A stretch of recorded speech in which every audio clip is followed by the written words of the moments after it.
President Obama. Are you crazy? I don't think you're crazy.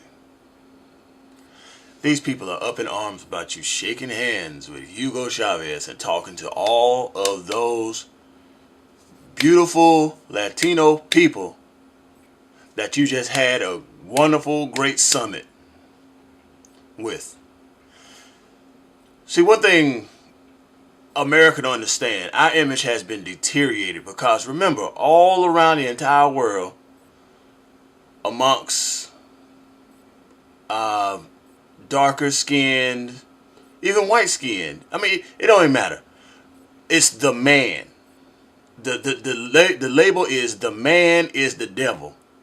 And the man that has been in charge for centuries as far as America goes has always been white man with blue eyes. And not to go against all white people, because the innocent don't have nothing to do with it. It just happens to be greedy men from the presidency to Wall Street in power that just happen to be white with blue eyes. Because greed knows no color. Greed is not racist. Greed goes with anybody. Anybody who accepts it, greed is in there. Trust me. You can look at some of these African nations. You can look at the Latino nations. You can look at the world, whole entire world. When it comes to greed, it knows no color. So I'm not offending any of my white brothers out there. It's just the label. And when Hugo Chavez called Bush the devil, he wasn't talking about white men. He was just talking about Bush's soul, and everybody pretty much was on agreement with him. But the right is going to defend their boy, and that's understandable.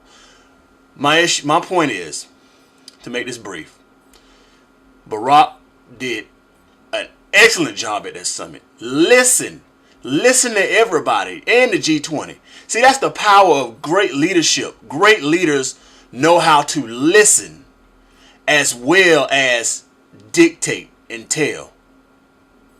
People want to be heard, and then you give your suggestions. That's the model of a great leader.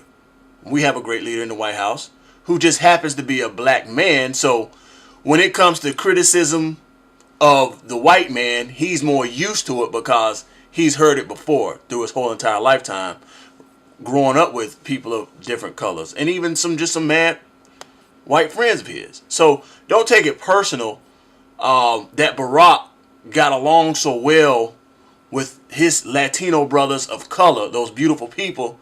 Oh man, it was wonderful. It was wonderful him at the G20 too, man. I mean, it's just great to see the world loving this guy. Barack had no problems with any of them. All they want to do is be heard. He doesn't have to flaunt his power around. We don't have to flaunt our power. Everybody knows we're the richest nation in the world. Everybody knows that. As a boss, when you go to work, you don't want your boss always telling you, hey, I'm the boss, you need to do this. You don't need to hear that. We already know you're the boss. We know you're in charge. We just want our suggestions heard, and we want to just make things better in our entire lives. Stop, we don't want our hands held. You know what I'm saying? Don't tie our hands behind our back. We want to help. We want to grow. We want to be like you. We just want to know. And Barack is there to listen, and he hated suggestions, and that's why Hugo Chavez was so humbled. If you look at a Routers clip, when he went back home, he was so humbled. I've never seen a man so humble. It's like he's been touched by an angel. And I bet you, watch, things in Venezuela are going to change. Things around the world are going to change because now they know the leader of the country is finally somebody responsible. With great power comes great responsibility. Remember that. With great power comes great responsibility. So Barack, right on, my brother. You was not wrong for shaking hands with Chavez, and I hope Chavez, and I hope Ahmadinejad works with you, and I hope everything goes together in making this world a better place, and let's all get this money. Thank you. What you think about it? Barack was not wrong for shaking Chavez's hand, and that's it.